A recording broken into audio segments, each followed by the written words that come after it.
তো আজকে আমরা দেখব হচ্ছে ডিজিটাল মার্কেটিং বিষয়টা কি। তো মার্কেটিং মূলত হচ্ছে কোনো কিছুকে সেল করা, আর ডিজিটাল ভার্সনটাই হচ্ছে ডিজিটাল মার্কেটিং। তো আগের সময় দেখা যেত যে টেলিভিশন, নিউজ পেপার এইসবের মাধ্যমে হচ্ছে কোনো একটা প্রোডাক্টকে ওরা প্রচার করতো। বাট রিসেন্টলি আমরা হচ্ছে খুবই টেলিভিশন, নিউজ পেপার এগুলো খুব কম ইউজ করা হয়। এর পরবর্তীতে ইউজ করা হয় হচ্ছে ফেসবুক, ইউটিউব, টিকটক বা অন্যান্য যে সোশ্যাল মিডিয়া প্ল্যাটফর্ম আছে।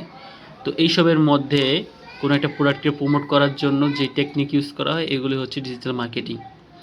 এখন ডিজিটাল মার্কেটিং সব ক্ষেত্রে ইউজ করা হয়।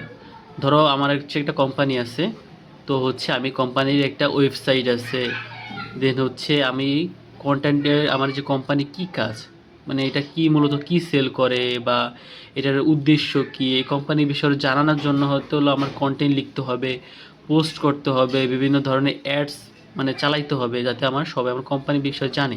কারণ বর্তমান মানে ইন্টারনেট জগতে মানে কোনো একটা কোম্পানি যদি নিজের ব্যাপারে জানাইতে চায় অবশ্যই হচ্ছে তার এইসব জিনিস করাই লাগবে, এছাড়া ওয়ে নাই।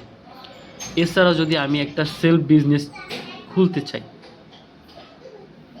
যে আমি অনলাইনে হচ্ছে বিভিন্ন ধরনের ড্রেস বা হচ্ছে ক্রুশেড জিনিসপাতি, যেমন হচ্ছে বিভিন্ন প্রোডাক্ট সেল করবো, সেক্ষেত্রে কী করা হয়, প্রথমে হচ্ছে আমার প্রোডাক্টটার ছবি তুলতে হবে, দেন হচ্ছে এটারে সেটা ফেসবুকে বা বিভিন্ন প্ল্যাটফর্মে পোস্ট করতে হবে, দেন হচ্ছে কাস্টমারের সাথে কনভারসেশন করতে হবে, ঠিক আছে।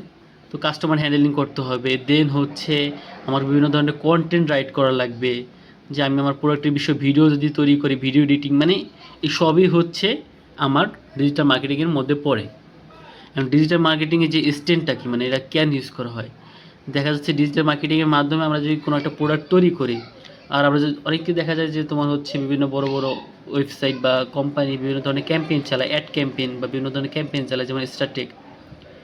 তো ওরা চালাইতেছে যে 3 দিনের জন্য ওরা ডেলিভারি ফ্রি বা সব ধরনের ক্যাম্পেইন চালাইতেছে। তো এই যে ক্যাম্পেইন চালাইতেছে, এই ক্যাম্পেইনের কারণে ওদের আসলে অর্ডার মানে কোনো প্রোডাক্ট অর্ডার বাড়তেছে কি না, কয়টা কি অর্ডার বাড়তেছে, এগুলো সব কিছু ইজিলি ট্র্যাক করা যায়। তো এইভাবে বোঝা যায় যে ওদের ক্যাম্পেইনটা আসলে সুন্দরভাবে চলতেছে কিনা। এইসব কারণে হচ্ছে তোমার যে ডিজিটাল মার্কেটিংয়ে এই হচ্ছে এস্টেন, যে কোনো একটা প্রোডাক্ট বা কোনো একটা ক্যাম্পেইন চালালে এটার আউটকামটা কীভাবে চলতেছে বা কতটুকু আগাইতেছে এটা ইজিলি বোঝা যাচ্ছে। এখন ডিজিটাল মার্কেটিংয়ের ক্ষেত্রে 3টা মেন পার্ট আছে। একটা হচ্ছে ডিমান্ড জেনারেট, এইসব জিনিস জানতে হবে। ডিমান্ড জেনারেট তোমার হচ্ছে কোনো একটা প্রোডাক্টে ডিমান্ড জেনারেট করতে হবে। যেমন হচ্ছে আমি আইফোন, আমার আইফোনই কেন কিনা লাগবে, ঠিক আছে, অন্যান্য প্রোডাক্ট তো আমি কিনতে পারি, তাই না? তো আমার হচ্ছে কাস্টমার মধ্যে ডিমান্ড জেনারেট করতে হবে যে এটা বেস্ট, আর এটা নিলে হচ্ছে ইকোসিস্টেমের সাথে অ্যাটাচড হইতে পারবে, কোনো ধরনের ম্যালওয়্যার থাকবে না, মানে হ্যাসেল প্রুফ, ল্যাগ প্রুফ, বিভিন্নভাবে এটা হচ্ছে তোমার কাস্টমারে খাওয়াইতে হবে। এটা হচ্ছে ডিমান্ড জেনারেট করতে হবে, এবং ডিমান্ড জেনারেট করার পর হচ্ছে এটা ফুলফিল করতে হবে, মানে কাস্টমারের প্রোডাক্টটা দিতে হবে। যেমন হচ্ছে স্ট্যাটিকে হচ্ছে একটা প্রোডাক্ট আমি লিস্ট করলাম, ঠিক আছে।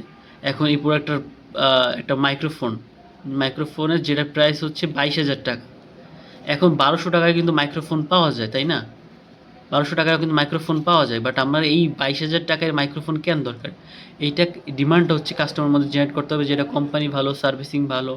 তো এগুলো হচ্ছে ডিমান্ড জেনারেট, এবং ডিমান্ড জেনারেট করার পর হচ্ছে কাস্টমারের সাথে সঠিক কমিউনিকেশনের মাধ্যমে হোক, কথা বলে হোক, কাস্টমারে বুঝে যে এটা সেল করা, এইটা হচ্ছে ডিমান্ড ফুলফিলড। সেকেন্ড যে জিনিসটা দরকার সেটা হচ্ছে কাস্টমার সাইকোলজি বোঝা।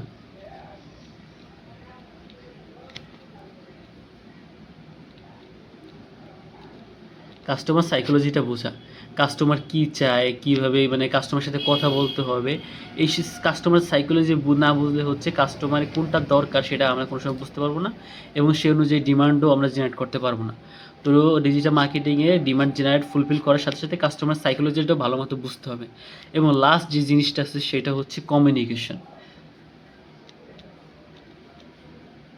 কাস্টমারের সাথে হচ্ছে সুন্দরভাবে কমিউনিকেট করতে হবে, ওকে হচ্ছে বুঝাইতে হবে যে ভাই আপনি এই প্রোডাক্টটা নেন, এই প্রোডাক্টটা আপনার জন্য বেস্ট হবে, এই সুযোগ সুবিধা, মানে কাস্টমারের কথার মাধ্যমে হচ্ছে কাস্টমারকে অ্যাট্রাক্ট করতে হবে। তো কমিউনিকেশন হচ্ছে ডিজিটাল মার্কেটিংয়ে one of the main factor. এই কমিউনিকেশনের জন্য শুধু যে কথা বলতে হবে এমন না, আমি কন্টেন্ট জেনারেট করতে পারি। লাইক হচ্ছে আমি একটা পোস্ট দিলাম, পোস্টে আমি বললাম যে এই প্রোডাক্টের মধ্যে এই ভালো গুণ আছে, 1 বছরের ওয়ারেন্টি আছে, এই আছে, এই আছে। একটা কন্টেন্ট আমি লিখে পোস্ট করলাম। তো কাস্টমার যখন এটা দেখবে তখনই বুঝতে পারবে যে না এটা তো ওয়েল ডিটেলস বলা হচ্ছে, আমার তো বেশি একটা কোয়েশ্চেন করা লাগতেছে না। এই যে কমিউনিকেশনের সময় যে কাস্টমার আমাকে অনেকগুলো কোয়েশ্চেন করতো, আমার এই যে কন্টেন্টটা দেখে কাস্টমারের অনেকগুলো কোয়েশ্চেনের অ্যান্সার ইজিলি কাস্টমার পাই যেতেছে। তো এই যে আমরা হচ্ছে যে কন্টেন্ট তৈরি যেমন ভিডিও মেকিং বা হচ্ছে কোনো কিছু একটা হচ্ছে পোস্ট বা কিছু, এই সব কিছুই হচ্ছে একটা কমিউনিকেশনের অংশ, কাস্টমারের সাথে একটা কমিউনিকেশন। তো এগুলো হচ্ছে ডিজিটাল মার্কেটিংয়ের ফ্যাক্টর। তো এগুলো হচ্ছে বেসিক। আর এরপর হচ্ছে ডিজিটাল মার্কেটিং বিভিন্ন সেক্টর আছে, বিভিন্ন সেক্টরগুলো আছে, এগুলো হচ্ছে আমরা নেক্সট ভিডিওতে আলোচনা করব।